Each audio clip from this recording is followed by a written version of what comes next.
Hæ. Núna ég búinn að vera með svona dokument, búinn að vera aðeins að rannsaka hluti. Ég var að horfa á My Ghost Story og fór að fletta upp Indianatrú og sem villitrú og örugglega svona fyrsta trúin sem byrjaði svona eitthvað svona í alvöru og voodoo og svona. Indianatrúin mikið í Afríku líka og Indonésiu og líka svona í Karabíska hafinu og allt svoleiðis.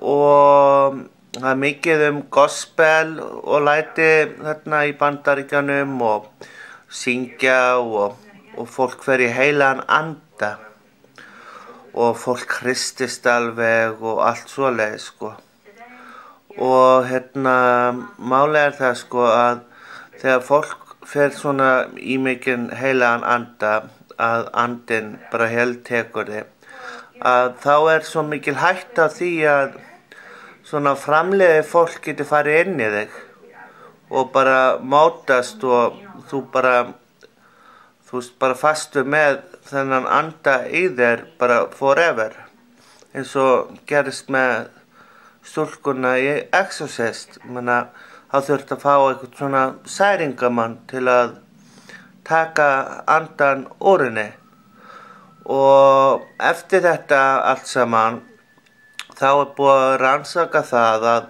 margar svona gospelkirkjur í New York og fleiri ríkjum að það eru bara draugar og svona djöflar og þeir kalla þetta dímon og dóm eitthvað og svona alls konar nöfnum og þetta getur haft svo mikil áhrif að þú bara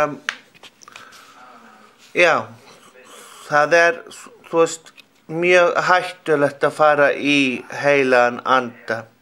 Það talað að þegar þú ferð í heilagan anda að þá þetta eins og sért að spila á orgelspil, svona á andaglas. Og það talað að það hættulegra að fara í heilagan anda heldur en að fara í andaglas sem hreyfist svo aldrei neitt. Vildi aðeins deila þessari reynslu sem ég búinn að vera að læra og ég elska ykkur öll. Thanks bitch. Ég held ég þurfi að hætta að reykja.